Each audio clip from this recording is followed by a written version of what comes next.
ஆணையருக்கு வணக்கம். 2026 சட்டமன்ற தேர்தலில் தமிழ்நாடு மற்றும் புதுச்சேரியில் தமிழக வெற்றி கழகம் போட்டி போடுது.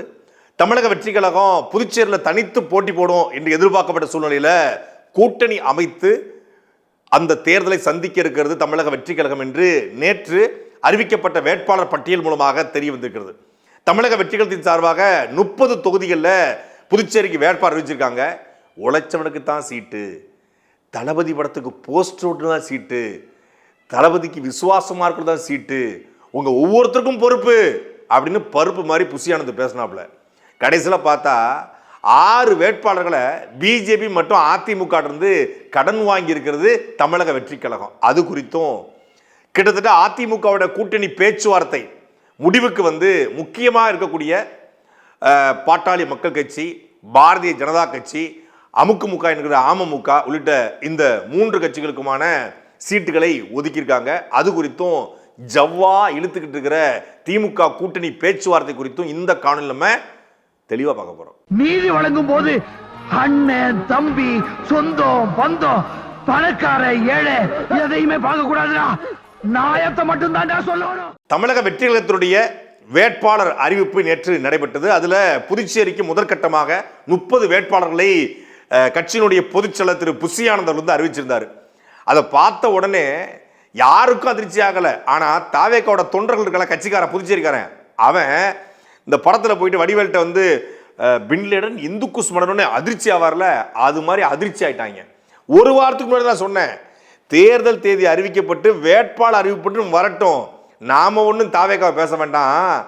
30 வருஷமா விஜய்க்கு போஸ்ட் ஓட்டினால அவன் பேசுவான், நம்ம பேசுறதா கொஞ்சம் டீசெண்டா இருக்கும். அவன் வண்டையா 7 தலைமுறைக்கு இறங்கி கயிறை கட்டி இறங்குவான்னு சொன்னேன். அதே மாதிரி நேற்று இரவே குதிச்சிட்டாங்க போராட்டத்தில் புதுச்சேரியில்.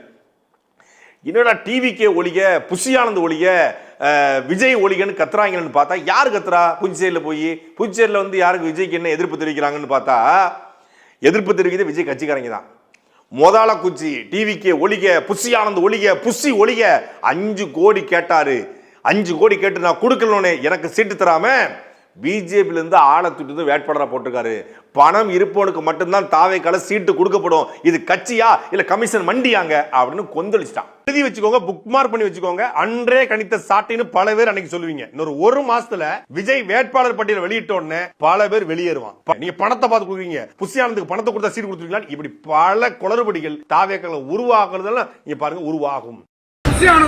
சாமிநாதனும் பணம் டீல் பேசுறாங்க. ஒரு நபருக்கு 5 கோடி ரூபாய் பணம் கேட்கறாங்க. நமது தலைவர் விஜய் அவர்கள் பணத்தை கொடுத்து தான் வேட்பாளர் கூப்பிடணும்னு அவசியம் இருக்கா?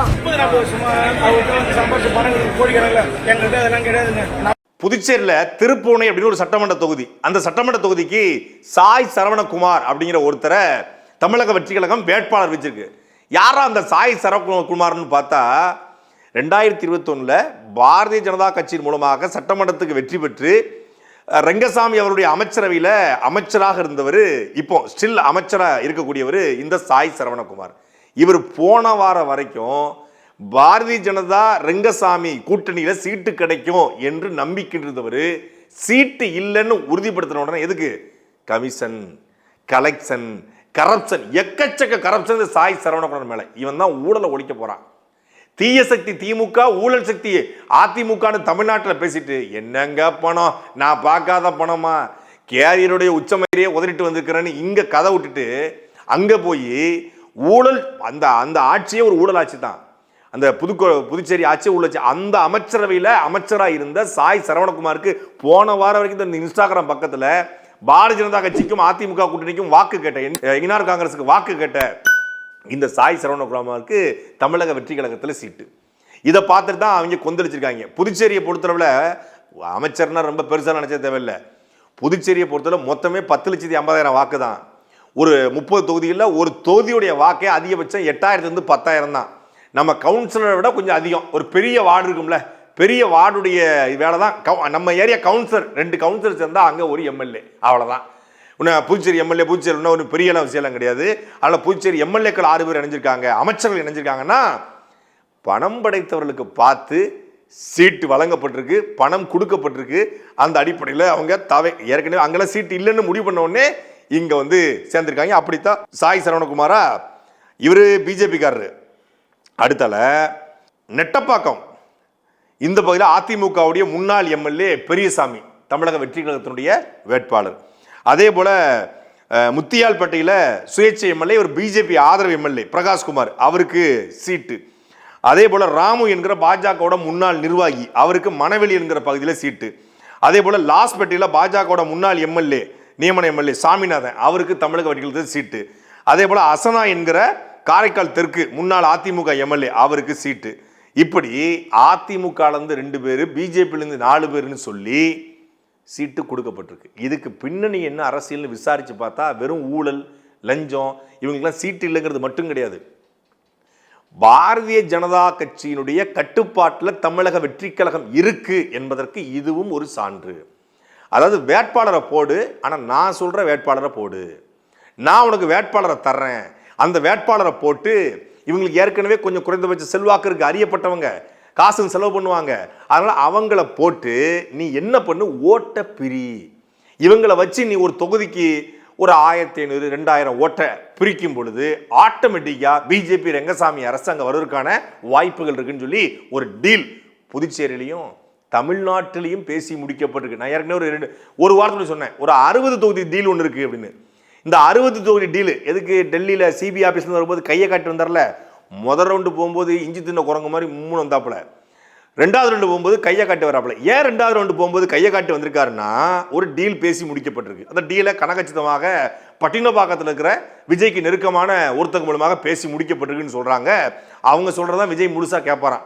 அவங்க ஆட்டி வைத்த பொம்மையாக விஜய் செயல்படுறாரு அந்த பட்டினப்பாக்க நபர். அது யாருங்கிறது நம்ம அப்புறம் ரிவீல் பண்ணலாம்.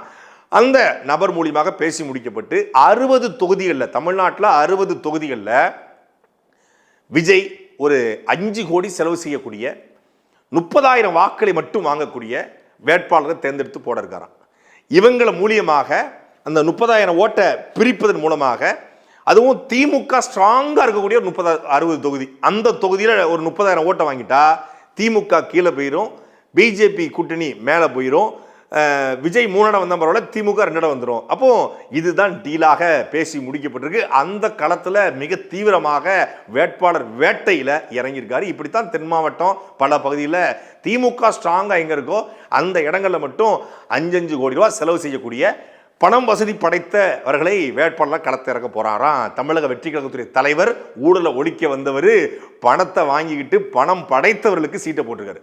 திமுக அதிமுக ரெண்டையும் இரு தராசில் வைத்து நாம் மகிழ்ச்சி பார்க்குது. பிஜேபி காங்கிரஸ் ரெண்டையும் இரு தராசில் வைத்து நாம் மகிழ்ச்சி பார்க்குது. ஆனா இவரு வெறும் மட்டமான பிளாட்டான திமுக எதிர்ப்பை தவிர வேற ஒண்ணுமே தமிழக வெற்றி கழகத்தில் இல்லையே இல்லை. நான் தமிழ்நாட்டில் ஒரு மாற்றம் கொண்டு வரணும், தமிழ்நாட்டில் ஒரு புதிய அரசியல் மாற்றம் கொண்டு வரணும், தமிழ்நாட்டுடைய அரசியலை புது ரத்தம் பாய்ச்சப்படணும் அப்படிங்கிற எந்த நோக்கமும் கிடையாது. மேடையில் பேசுறது ஒன்று, அண்டர் கிரவுண்ட் ட்ரீலிங் ஒன்று. அதுக்கு புதுச்சேரி வேட்பாளர் ஒரு சான்றா அமைஞ்சிச்சா தமிழ்நாடு வேட்பாளர் பட்டியல் வரட்டும். புதுச்சேரியில் ஒருத்தர் தான் வெளியே வந்தான்.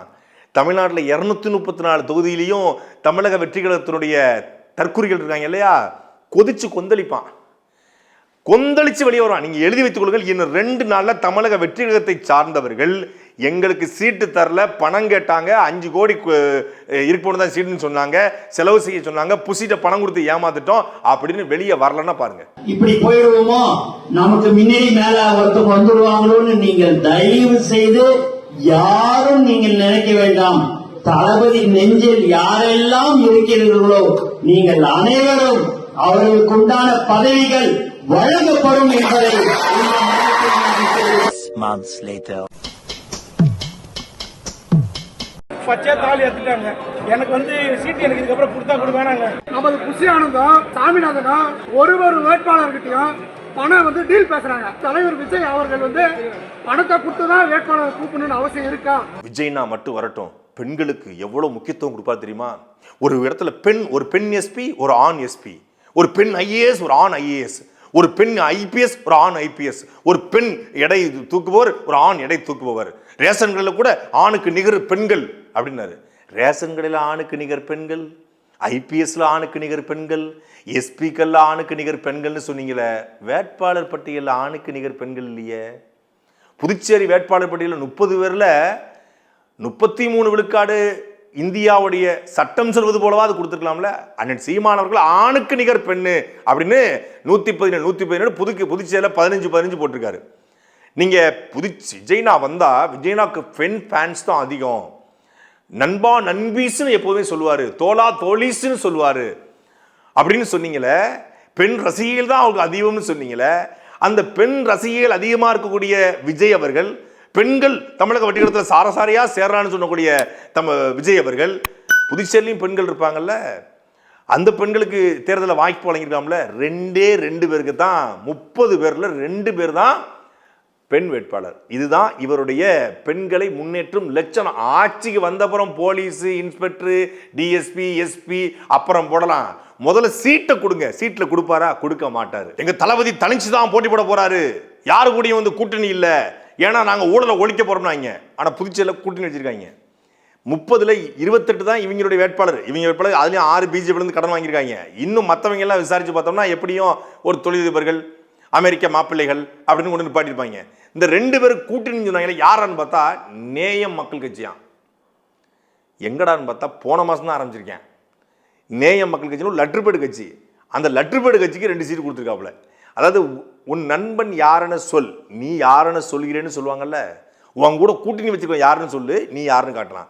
காங்கிரஸ் கூட கூட்டணி, தேமுதிக கூட கூட்டணி, அமுக கூட கூட்டணி, ஓபிஎஸ் வரப்போறாரு, அந்த பக்கம் அதிமுக வரப்போகுது, இந்த பக்கம் வந்து பல்வேறு கட்சிகள் வரப்போகுது, கம்யூனிஸ்ட் பேச்சுவார்த்தை நடத்திக்கிட்டு இருக்கோம், பெருங்கட்சியெல்லாம் வரப்போகுது. அவர் வராரா? இவரும் வராரு. உனக்கு பிடிக்குமா? எனக்கும் பிடிக்கும் அப்படின்னு பேசிக்கிட்டு இருந்தாங்க. கடைசியில் பார்த்தா நேயம் மக்கள் கட்சின்னு சொல்லி லெட்டர்பேடு கட்சி, இதுவே ஒரு லெட்டர்பேடு கட்சி தான் தமிழக கட்சிகளுமே. லெட்டர்பேடும் சேர்ந்து A4 சேர்ந்து இப்போ A3 மாறி இருக்கு. இது ஒரு பக்கம் இருக்க.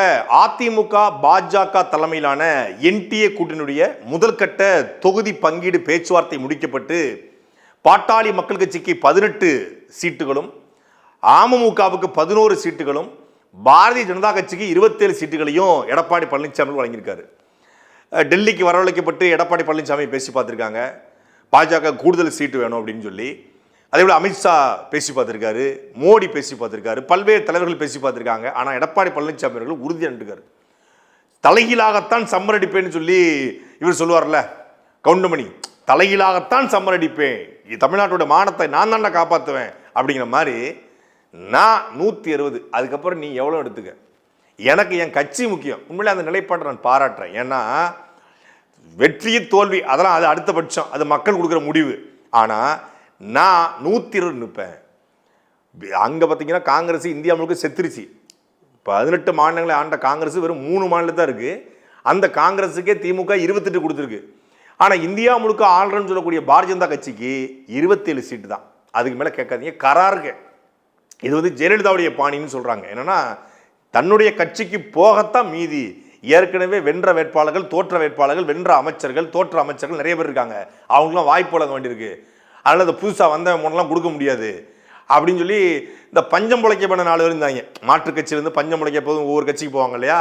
அப்படி பஞ்சம் பிழைக்க போனவர்கள், ஐயா இந்த முறையாவது எங்களுக்கு சீட்டு சொல்லி தான் கூட்டிங்க, ₹1 போய் பேசுப்போ, மைக்கு 10,000 பணம், இப்போ ரூம் போட்டு கொடுத்துருக்கேன், சாப்பாடு போட்டிருக்கேன், அவ்வளோதான். ஏமா நாங்கள் வந்து எங்களுக்கு நாங்கள் பெரிய பெரிய பெரிய சமூகமே என் பின்னாடி இருக்குங்க, நான் அந்த சமூகத்துக்காக அரசியல் பண்ணிட்டு உங்கள் கட்சிக்கு வந்திருக்கேன், நான் மாற்று கட்சியிலேருந்து விலகி வந்திருக்கேன், நான் வந்து யாராவது இருக்கேம்மா, நான்லாம் வந்து கிளைச்சலராக இருந்து சாதாரண ஒரு வார்டு பொறுப்பாளராக இருந்து வாரிய தலைவராக இருந்து அந்த இடத்துக்கு வந்திருக்கேன். நீங்கள் வந்த உடனே எம்எல்ஏ சீட்னா என்னம்மா, இதெல்லாம் என்னப்பா இந்த மாதிரி அர்த்தமா, அதெல்லாம் இது பண்ண முடியாதுமா, நீங்கள் எவ்வளோ பெரிய பின்னணி கூட இருக்கட்டும், ஆனாலும் வேலை செய்யுங்க, அப்புறம் பார்த்துக்கலான்னு சொல்லி ஸ்ட்ரிக்டாக சொல்லி பேசுங்க, போய் பேசுங்க, போய் ஓடு, மக்கள் மன்றத்துக்கு போ, இந்த தந்திக்கு போ, அதாவது புதிய முறை ஓடு அப்படின்னு விரட்டி விட்டுருக்காப்புல. கட்சிக்காரங்க மட்டும் தான், உழைச்சவங்க மட்டும் தான் சீட்டுங்கிறதுல ரொம்ப தெளிவாக இருக்காரு. இந்த பக்கம் எவன் வந்தாலும் சீட்டுன்னு விஜய், கட்சிக்காரங்க மட்டும் தான் சீட்டுன்னு சொல்லி எடப்பாடி பழனிசாமி அவர்கள் உறுதியாக இருந்திருக்காரு. அதில் பாராட்டுக்குரியது. அப்போ 120க்கு மேலே அதிமுக போட்டி, அமமுக 11 சீட்டு வச்சுக்கோ, போய் தொலை. இந்த பக்கம் நீ யாரு? பிஜேபி இந்த 27, உனக்கு என்னப்பா பாட்டாளி மக்கள் கட்சி 18 சீட்டு அப்படின்னு சொல்லி உண்மையிலே பாட்டாளி மக்கள் கட்சிக்கு அன்புமணிக்கு ஒரு செல்வாக்கு இருக்கு. அவருடைய செல்வாக்கு இருக்கு. அவர் செல்வாக்கை நிரூபிக்கிற இடத்துலையும் தள்ளப்பட்டிருக்காரு. அதனால அவருக்கு 18 விழுக்காடு கொடுக்கப்பட்டிருக்கு. இது அதிமுக கூட்டணி பேச்சுவார்த்தை. இன்னொரு பக்கம் திமுக தமிழ்நாட்டிலேயே உறுதி செய்யப்பட்ட 3வது முறையும் நிற்கக்கூடிய கூட்டணி எங்க கூட்டணி தான் அப்படின்னு சொன்ன அடுத்து திரும்பி பார்த்தா எவனையும் காணோம். ஏங்க என்னங்க, எங்க கூட்டணி செட்டிநாடு சிமெண்ட் போட்ட கெட்டியான கூட்டணினாங்க. செட்டிநாடு சிமெண்டா இருந்தாலும் சரி, ஈரான் பாம்படாது உடச்சி செதறும்டான்னு சொல்லி இந்த பக்கம் வீசிக்கா பெத்து எடுத்தவத்தான் என்னையும் தத்து கொடுத்து புட்டா, பெத்த கடனுக்கு தான் என்ன வித்து வட்டிய கட்டி புட்டா, பிள்ளையின் மனசு என்ன ஆச்சு அது ஒடிஞ்சி போன கல்லாச்சி அப்படின்னு பாட்டு பாடிட்டு இருக்காப்ல அந்த திருமாவளவன். வெந்த புண்ணுல வேலை பாய்ச்சுற மாதிரி.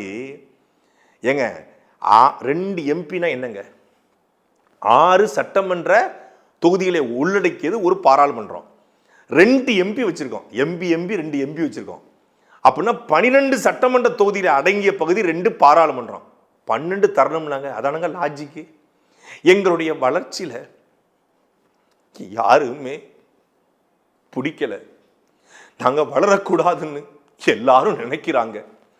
எங்களை உற்சாகப்படுத்த ஆள் இல்லை அப்படின்னா அழாத குறையாக அண்ணன் திருமாவளவன் எனக்கு உண்மையிலே மனசு நொந்துருச்சு. 1000 விமர்சனங்கள் உண்டு. அண்ணன் திருமாவளவன் மீது எனக்கு ஒரு பெரிய மதிப்பு உண்டு.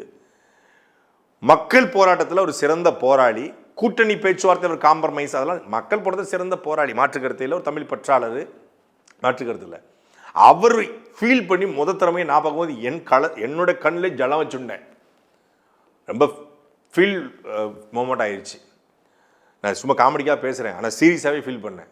ஏன்னா ஒரு பெரிய மனுஷன் ஒரு 35 வருஷமாக ஒரு அரசு கட்சி நடத்தியிருக்காரு. இந்த ஆட்சியில் கட்சிக்காரனுடைய மண்டை உடைக்கப்பட்டுச்சு, விசிகாவுடைய தொண்டனுடைய தோழருடைய மண்டை உடைக்கப்பட்டுச்சு, சைலண்ட் மோட்ல இருந்தாப்புல. விசிகா கட்சிக்காரன் மீது குண்ட சட்டம் போடப்பட்டுச்சு, சைலண்ட் மோட்ல இருந்தாப்புல. விசிகாவுடைய கோர் பாலிடிக்ஸே ஒடுக்கப்பட்ட மக்களுக்கான, குறிப்பாக ஆதி தமிழருக்கான, அடித்தட்டு மக்களுக்கான, பறைய சமூகத்துக்கானது. அந்த சமூகத்திலிருந்து கிளந்து எழுந்து திருமாவளவன் வராரு. அந்த சமூக மக்கள் மேல்பாதி கோவிலுக்குள்ள போக முடியாமல் தடுத்து நிறுத்தப்பட்டு சீல் வைக்கப்பட்டுச்சு. ஆலய நுழைவு போராட்டம் நடத்தியதாக சொல்லப்படுகிற திராவிட இயக்கத்தின் நீட்சியா இருக்கக்கூடிய திமுக ஆட்சியில மேல்பாதி கோவிலில் சீல் வச்சு பூட்டப்படுது. சைலண்ட் மோட்ல இருந்தார் திருமா. உச்சபட்சமாக இன்னைக்கு வரைக்கும் யார் பண்ணாங்கன்னு தெரியல, ஆனாலும் மலம் கலக்கப்பட்டுச்சு, அதை வைத்து ஒரு அரசியல் பேசப்பட்டுச்சு. அப்பொழுதும் பெரிய ரியாக்ஷன் இல்லாம இந்த ஆட்சிக்கு ஒன்றும் ஒடுக்கப்பட்ட மக்களை நசுக்கணுங்கிற நோக்கம் கிடையாது என்று ஆதரவாகத்தான் நின்னாரு. சேலம் திருமலைகிரியில ஒரு ஆதி தமிழ்குடி சார்ந்த ஒரு இளைஞன் திரௌபதி அம்மன் கோயிலில் போய் சாமி கும்பிடுவதற்காக திமுகவை சார்ந்த ஒன்றிய செயலாளர் மாணிக்கராஜா என்பவர் ஆபாச வார்த்தைகளை அவங்க அப்பா அம்மா முன்னாடியே பேசுறாரு. பேசின உடனே உடனடியாக PCR வழக்கு, வன்கொடுமை வழக்கு பதிவு செய்யப்படுது. ஆனால் வன்கொடுமை தடுப்பு சட்டத்தில் கைது செய்யப்பட்ட ஒருவர் 3 நாள்ல வெளியே வராரு. அண்ணன் திருமா அமைதியா இருந்தார். எத்தனையோ முறை கட்சிக்காரங்க அவமானப்படுத்தினாலும், சிதம்பரம் தொகுதிக்குள்ள அவர் அவமானப்படுத்தப்பட்டாலும், கட்சிக்காரங்க திமுககாரங்க ஒத்துழைக்காம இருந்தாலும், ஏன் துணை மேயராக, துணை சேர்மனாக தேர்ந்தெடுக்கப்பட்ட, கவுன்சிலராக தேர்ந்தெடுக்கப்பட்ட விசிகா பொறுப்பாளர்கள் பல இடங்களில் அவமானப்படுத்தப்பட்ட போதும், ஊராட்சி மன்ற தலைவர்கள், பட்டியல் சமூக மக்கள் அவமானப்படுத்தப்பட்ட போதும், ஆணவ படுகொலைகள், தீண்டாமைகள் தொடர்ச்சியாக நடந்த பொழுதும் இந்த ஆட்சியினுடைய எல்லா தவறுகளையும் சகித்து கொண்டிருந்தார் அண்ணன் திருமா. ஆனா ஒரு விழுக்காடு கூட இல்லாத தேஞ்சு போன தேமுதிகவுக்கு, விஜயகாந்த் இறந்து போயிட்டாரு, நல்ல மனுஷன், ஓகே. ஆனா தேஞ்சு போன தேமுதிகவுக்கு சந்தையில விற்பனையாகாத முத்துன கத்திரிக்காயை கொண்டு போய் வித்து 9 சீட்டு வாங்கிருச்சு அம்மையார் பிரேமலதா. அவங்களுக்கு தெரிகிற யுக்தி எனக்கு என்ன தெரியல. அவங்களுக்கு 9 சீட்டு, ஆனா 2 எம்பி வச்சு இந்த ஆட்சியுடைய எல்லா தவறுகளையும் மறைத்த ஆதரவா நின்ற எனக்கு மீண்டும் 6 சீட்டாகிற இடத்துலதான் அண்ணன் திருமாவளவன் வெடிச்சுட்டாப்புல, குமுறிட்டாப்புல. இந்த சிவகாசி படத்துல யாத்தா தங்கம் வெடிச்சிருத்தா அப்படிம்பாங்களா, அது மாதிரி வெடிச்சுட்டாப்புல. வடிவேல் சொல்ற மாதிரி வெடிச்சது பஞ்சு மட்டும் இல்லடா, அந்த கிளியோட குட்டி நெஞ்சிருந்தாங்கிற மாதிரி அண்ணன் திருமாவளவன் செதறிட்டாரு. இப்படி அவர் ஒரு பக்கம் செதறி நிற்க, கம்யூனிஸ்டுகள் ஒரு பக்கம் கலங்கி நிற்க, ஒரு பக்கம் மதிமுக எது கொடுத்தாலும் ஓகேங்க, பரவாயில்ல பரவாயில்ல அப்படின்னு தைரியத்தை வரவழைச்சிக்கிட்டு மதிமுக நிற்க, அப்படின்னு விடாப்பிடியா நிற்கிறாராம் தமிழ்நாடு முதலமைச்சர் ஐயா ஸ்டாலின். No compromise. புதுசாக நிறைய பேரை கொண்டு வேண்டியிருக்கு. கட்சிக்காரனே நிறைய பேர் சீட்டு கேட்டுக்கிட்டு இருக்கான். இளையவர்கள் வராங்க, இருக்குன்னா இருங்க, இல்லைன்னா ப்ளீஸ் கோ அவுட். காங்கிரஸ் சொன்னதான் உங்களுக்கும், இருந்தா இருங்க, இல்லைன்னா அப்படிங்கிற ஸ்டைலில் லோகா அவர் எவனோ நல்லா இருக்குன்னு சொல்லிட்டான் ஐயா ஸ்டாலின்ட்ட. இவன் போற இடத்துலலாம் சம்பவம் தான் பண்ணிட்டு இருக்காப்புல. தொகுதி பங்கீடு பேச்சுவார்த்தைன்றாங்கல்ல, தொகுதி மட்டும்னா ஈஸியாக முடிஞ்சிடும், தொகைன்னு இழுக்குது. இப்போ எல்லாருமே தொகுதி பங்கீடு பேச்சுவார்த்தை எங்களை அவமானப்படுத்தாங்க. சீட்டு தரோம், நோட்டு தர மாட்டோம், நீ செலவு பண்ணிக்குவியா? இல்லைங்க, சீட்டும் நோட்டும் வேணும், சீட்டு நோட்டு இருந்தால் தான் எங்களால் பேச முடியும் அப்படின்னா அதுதான் இழுத்துக்கிட்டு இருக்கு. இந்த திமுக கூட்டணியில் இந்த தொகுதி பங்கீடு பேச்சுவார்த்தையில் ஒருத்தருக்கு உடன்படாமல் வெளியே வந்துட்டாப்புல. நான் கூட வாழ்த்துக்கள் போட்டிருந்தேன். மரியாதைக்குரிய தமிழக வாழ்வுரிமை கட்சியினுடைய தலைவர் அண்ணன் வேல்முருகன் அவர்கள். அவர் என்ன சொல்லிட்டாருன்னா, நாங்கள் வைத்த கோரிக்கைகள் அத்தனையும் புறக்கணித்தது திமுக. இந்த ஆட்சி ஆட்சியாலையும் ஆட்சி அல்ல, அதிகாரிலும் ஆட்சி. எந்தெந்த அமைச்சர் ஊழல் பண்ணீங்க, எந்தெந்த அதிகாரிகள் இது பண்ணீங்க, எல்லாம் என்கிட்ட இருக்கு, சிக்கனிங்கடா, சதைச்சு விட்டுருவேன், இனிதான் என் ஆட்டமே ஆரம்பம்னு சொல்லி அண்ணன் வேல்முருகன் கிளம்பியிருக்காப்புல. உண்மையிலே தன்மானத்தோடு சுயமரியாதையோடு ஒரு சீட்டுன்னு சொன்னோடனே கிளம்பிட்டாப்புல. திமுகவோட அந்த பொலிட்டிக்கல் கேமை வெளியிருந்து பார்க்குறேன். அதிமுகவோட கேம் எல்லா கேமையும் பொதுவாக பார்க்குறோம் இல்லையா? பொதுவாக பார்க்கும்போது ஒன்று தெரியுது. இப்போ இந்த திமுக கூட்டிலிருந்து விசிகாவோ, திமுக கூட்டிலிருந்து காங்கிரஸோ, திமுக கூட்டிலிருந்து கம்யூனிஸ்டுகளோ, திமுக கூட்டிலிருந்து வேற எந்த கட்சியோ வெளியேற்றப்பட்டுச்சுன்னு வச்சுக்கோங்களேன், எங்கேயும் போய் சேர முடியாது. இப்போ விசிகா பாட்டாளி மக்கள் கட்சி தலைவர் அன்புமணி இருக்கார் அங்கே, பிஜேபி கூட்டணி சனாதன எதிர்ப்புன்னு சொன்ன அண்ணன் திருமா அதிமுகவுக்கு போக முடியாது. ஏன்னா பிஜேபி இருக்கு, பாட்டாளி மக்கள் கட்சி இருக்கு, கிளி கிழிச்சாச்சு, மானங்கட்டு கிளி கட்டாச்சு, போக முடியாது. அடுத்த ஆப்ஷன் யாருன்னு பார்த்தா நாம் தமிழ் கட்சி 234 தொகுதியிலும் வேட்பாளரை போட்டு கடையை போட்டு பூட்டை போட்டு சாவி தூக்கி எரிஞ்சிருச்சு, முடிஞ்சு. அங்கே பிரச்சாரத்துக்கு கிளம்பிட்டா நன் சீமானவர்கள் இங்கே வர முடியாது. தமிழக வெற்றி கழகத்துக்கு போகலான்னு பார்த்தா அங்கே விசிகாவே அழிக்க பார்த்தா ஆதவர்ஜனா உள்ள இருக்காப்புல. அது மட்டும் இல்லாமல் விஜயை கடுமையாக விமர்சனம் பண்ணி அண்ணன் திருமாவளவனும் பேசிட்டாரு, அந்த பக்கத்தரப்பும் மாறி மாறி பேசிட்டாங்க. அப்படிங்கும்போது அங்கேயும் போக முடியாது. அவரையும் வந்து அவருக்கு எந்த கொள்கையும் இல்லை, கோட்பாடும் இல்லை, வெறும் திரையை கவர்ச்சி தான் அப்படின்னு பேசியாச்சு, போக முடியாது. அப்போ தாவேக்காக போக முடியாது, நாம் தமிழுக்கு வர முடியாது, அந்த பக்கம் அதிமுக கூட்டணியும் போக முடியாது, எங்கேயும் போக முடியாது. தனிச்சு நிற்க முடியுமா? தனிச்சு நிற்க முடியாது. தேர்தலை புறக்கணிச்சா அவமானம். ஆட்சியில் இருக்கணும், அதிகாரத்தில் இருக்கணும், அதிகாரத்தில் தான் ஏதாவது பண்ண முடியும். கட்சிக்காரன் புறா வந்து அப்போ தான் ஹெலிகாப்டர் ஏதாவது இறக்கி விட்டு கமிஷனை பார்க்க முடியும், பாலாஜி மாதிரி ஆட்கள். அப்போ என்ன பண்ணுறது? ஒரே ஒரு ஆப்ஷன் தான். இந்த ரெண்டில் எதையாவது ஒன்றை தொடு. என்னங்க ஒன்றை காட்டி தொட சொல்கிறீங்க? தொடு. இதுதான் விசிகாவுடைய இன்றைய நிலைமை. இப்படி திமுக எல்லா கட்சிகளுக்குமே ஒரு செக் வச்சுட்டுருச்சு. தாவேகா கூட்டணிக்கு போக முடியாது, பிஜேபிக்கும் கூட்டணிக்கு போக முடியாது, எங்கேயும் போகாம இங்கே தான் இருந்தாகணும், சொல்றதையும் கேட்டாகணும், எதுவும் பேச முடியாது. அப்படி ஒரு நெருக்கடியான நிலைக்கு திமுக இருக்கக்கூடிய கூட்டணி கட்சி தலைவர்கள் ஆட்பட்டிருக்காங்க. அதனால தான் இவ்வளவு இழுபறி. இல்லைன்னா இதுக்குள்ளே பேச்சுவார்த்தை முடிச்சு சடச்சடன்னு அறிவிச்சு இதுக்குள்ளே வேட்பாளர் பட்டியலே வெளியே வந்திருக்கும். ஆனால் தேர்தல் தேதி அறிவிக்கப்பட்டு இன்னும் தேர்தல் வேட்புமனு தாக்கல் பண்ணுவதற்கு சரியா இன்னொரு 5 நாள் தான் இருக்கு. 30ஆம் தேதியிலிருந்து வேட்புமனு தாக்கல் தொடங்குது. 6ஆம் தேதிக்குள்ள வேட்புமனு தாக்கலை முடிச்சாகணும். மொத்தமாக இன்னைக்கு தேதி 23, இங்க ஒரு 7, அங்க ஒரு 7, 15 நாள் தான் இருக்கு நெருக்கடியா. இந்த நாளைக்குள்ள இவ்வளவு நெருக்கடி போனது காரணமே திமுக மிக கராராக நாங்க இதில் நிற்க போறோம், மீதி உள்ளதை மட்டும் தான் உங்களுக்கு தருவோம், அள்ளி கொடுப்பதுக்கு ஒண்ணுமே கிடையாது, அளந்து தான் கொடுப்போங்கிறதுல தெளிவா இருக்காரு. இந்த பக்கம் 120 நிப்பன்னு சொல்லி எடப்பாடி நிற்கிறாரு. இந்த ரெண்டும் நெக் டு நெக்காக கூட்டணி கட்சிகளுமா இருக்கு. உண்மையிலே இந்த கூட்டணி கட்சிகள் இந்த ஒரு சீட்டு 2 சீட்டு அரசியல் தமிழ்நாட்டில் ஒழிக்கப்பட வேண்டிய நேரம் வந்துருச்சு. சீட்டு கிடைக்கலங்கிறதுக்காக இந்த கூட்டணியில் ஒருத்தர் இன்னொரு கூட்டணிக்கு மாறுவதும், சீட்டுக்காக பணத்திற்காக பேரம் பேசி கொண்டு அங்கிருந்து இங்கும் மாறுவதும், இது போன்ற ஆட்கள் தமிழ்நாட்டு அரசியலில் ஒழிக்கப்படும் போது தான் புதிய ஆற்றல்கள், நல்ல ஆற்றல்கள், ஒரு மாற்றத்திற்கான அரசியல் தமிழ்நாட்டில் பிறக்கும். அதுக்கு இந்த லெட்டர் பேடுகள், இந்த சின்ன சின்ன அமைப்புகள், சாதியை வச்சு புழைக்கக்கூடியவர்கள் இந்த தேர்தலோடு ஒழிக்கப்பட வேண்டும். சாட்டை எடுத்து நாட்டை திருத்து, இளம் தலைமுறை தானே நீ